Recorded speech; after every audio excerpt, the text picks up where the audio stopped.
Welcome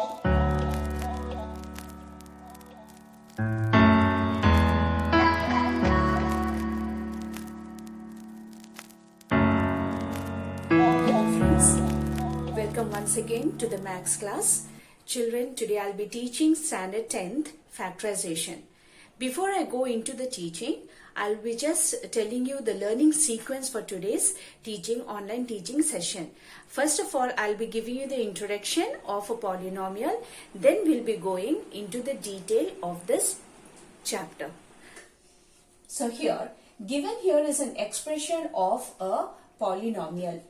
The polynomial is expressed of the form a0 x to the power n plus an x to the power n minus 1 plus a2 x to the power n minus 2, and it carries on till a n minus 1 into x plus an. Here we are finding that all of these are terms in a given polynomial. So a polynomial has got different terms, and here we call this as your leading term. So this is our leading term, and an that we are finding at the last of this expression, we call this an as our constant term. Here x to the power n, x to the power n minus 1, x to the power n minus 2, x, they are called as the variables, and a0, a1, a2, a3 and so on, these are all the coefficients of the variables. And here we can find that since a0 x to the power n is a leading term, we call this a0 as the leading coefficient. I hope you understood. So a given polynomial has got different terms. Since this is the term which is leading the expression, we call this as the leading term, and the last term is called as your constant term. a0, a1, a2 and so on, these are the real numbers and they are the coefficients of the variables, and we call a0 as a leading coefficient because it is the coefficient of the leading term. Now n that is given in the expression, it is the degree of the polynomial. So any polynomial's degree can be determined by the n. So degree of the polynomial, suppose we have the highest degree, like suppose 2x square plus 3x plus 7. Here we are finding that we are having the highest degree as 2. So we can call this as your quadratic polynomial. If it has 3, like 2x cube plus 4x square plus 5x plus 2. Okay, if the highest degree is 3, we call it as your cubic polynomial, and if it has 1 as a degree, we call it as linear polynomial. If it doesn't have any degree but just a term like 8 or 5, we call that as your constant polynomial. So this is the introduction, students, about a polynomial. So polynomial is expressed of the form like this. We have got different terms, and this is our leading term, and this, the an, is our constant term. N determines the degree of a polynomial.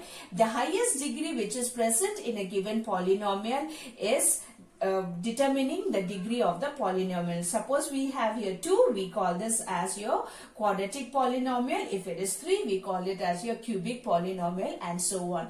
Now children, I'll be teaching you now how to determine or what is the root of a polynomial. So now we'll be studying about the root of a polynomial. Here we have taken a polynomial f of x which has got this expression, and in the place of x, we are substituting alpha, which is an imaginary real number. And then we are placing alpha in the place of x, and we are substituting alpha in all the variables, and we are finding that the polynomial is equal to 0.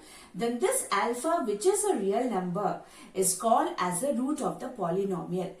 To conclude and tell that any real number, when we are substituting in the place of the variables, and when the polynomial turns to be 0 or comes out as 0, then we call that real number as the root of the polynomial. In order for you to understand this, I'll be doing an example for you. Suppose we have got a polynomial f of x, which is 3x square minus 5x plus 2. And here we are substituting the value of 1. And let us check whether 1 is the root of the polynomial. If while substituting 1 we are getting the polynomial to be 0, then we can call 1 as the root of the given polynomial. So wherever we are having x, we are going to put the value of 1. So 3 into 1 square minus 5 into 1 plus 2. Here we get 3 minus 5 plus 2, which gives us 5 minus 5, and this is equal to 0. Since when we are substituting 1, we are getting the polynomial as 0, we can call that 1 is the root of the polynomial. So I hope students you understood how to determine the root of any given polynomial. You can try this till you get 0, like plus 1 or minus 1, 2 or minus 2. So here by applying 1 or by substituting 1, we got here 0, and we are able to determine that 1 is the root of the polynomial. Therefore, any real number, when we are substituting in the place of x in a given polynomial and that comes out to be as 0, that is called as here, that real number is called as the root of the given polynomial. So now let's study or let's discuss about the division algorithm of a polynomial. Here now we are going to discuss about the division algorithm for polynomials.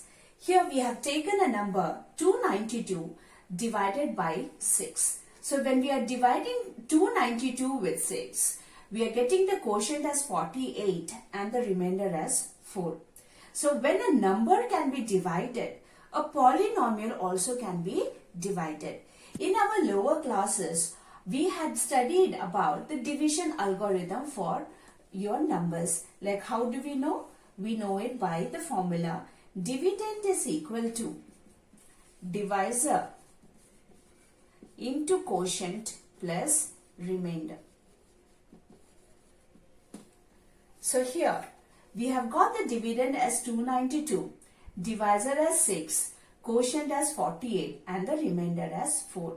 When numbers can be divided, and here polynomials also can be divided, it's because they are the variable representations of numbers. Here we have got only a number, here we have got different terms in polynomial, and here we are dividing it with 2x minus 3. So we can say that this is our divisor, this is our dividend, this is our quotient and our remainder. So when we are considering or when we are formulating the division algorithm for polynomials, we write it that f of x is equal to g of x into q of x plus r of x. The x is because we have got the variable representation of the numbers or the terms. So f of x is the dividend, g of x is your divisor, q of x is your quotient and r of x is your remainder. So here we can get it like f of x, this is our g of x, this q of x and this is r of x. I hope you understood. So this is the expression for or the formulation for the division algorithm in case of polynomials. Let me do some examples for you and teach you the remainder theorem. The remainder theorem says if a polynomial is divided by x minus alpha. So here x minus alpha is the divisor, which we have taken it as g of x. Because by division algorithm theorem, we know f of x, the dividend, is equal to divisor into quotient plus your remainder. So f of alpha is equal to x minus alpha into q of x plus remainder. So wherever we are having x variable, we are putting what? We are putting alpha. So f of alpha is equal to alpha minus alpha into q of alpha plus remainder, which is your constant c. Okay, so here we are getting 0 because this is 0 into your quotient will also give us how much? 0, and here we are getting our remainder. So this states that f of alpha is equal to remainder. So this is our remainder theorem. So if our polynomial is divided by any other polynomial like your x minus alpha, we are getting the remainder as f of alpha. The second example or the second corollary that we can know is if f of x is divided by, let us take here x plus alpha, then the remainder will be equal to f of, here we are having plus alpha, the remainder will be f of minus alpha. The third corollary that we are having is f of x, if it is divided, if the polynomial is divided by ax plus b, then our remainder will be equal to f of minus b by a, which means in the place of the x variable we are putting minus b by a value, and that will give us the remainder. So children, so we have to remember this while solving the question, and I'll be doing some examples for you to make your understanding clearer. Given here is a question, find the remainder without division when 2x cube minus 3x square plus 7x minus 8 is divided by x minus 1. So here, this is our divisor. We are asked to find the remainder and f of x is given. So we know that by remainder theorem,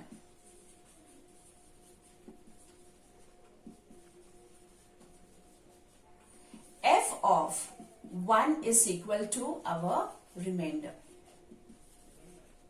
So let us substitute in the place of x variable, we are going to substitute 1 here. So f of 1 is equal to 2 into 1 cube minus 3 into 1 square plus 7 into 1 minus 8. So here we get 2 minus 3 plus 7 minus 8. So 2 plus 7 we get here 9 minus 11, and this is equal to minus 2. Therefore, what is our remainder? Our remainder is equal to minus 2. So children, by implementing the remainder theorem, we have got the value of the remainder. So when a given polynomial is there in the question and it is being asked to find out the remainder with the divisor, we know that if x minus 1 is a factor of the divisor, so f of 1 is equal to the remainder. By substituting the value of 1, we are finding the remainder. Here is another type of question that we have. Find k if f of x, or if the given polynomial 2x cube plus 3x square minus kx plus 5 is divided by x minus 2 and leaves a remainder which is 7. We are asked to find out the value of k. So once again, by remainder theorem, we know that if x minus 2 is dividing our polynomial, which is f of x, 2x cube plus 3x square minus kx plus 7, it is leaving a remainder which is 7. So by remainder theorem, f of 2 is equal to the remainder. Since the remainder is already given, so f of 2 is equal to 7. Now putting the value of 2 in the place of the variables, what do we get?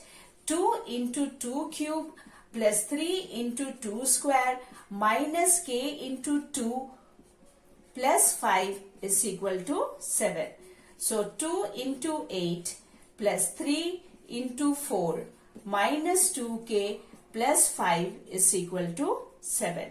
So 2 8s are 16 plus 12 minus 2k plus 5 is equal to 7. This gives us 16 plus 12 and 5 here. So how much do we get? 33 minus 2k is equal to 7. So this gives us minus 2k is equal to 7 minus 33. Let me write it here.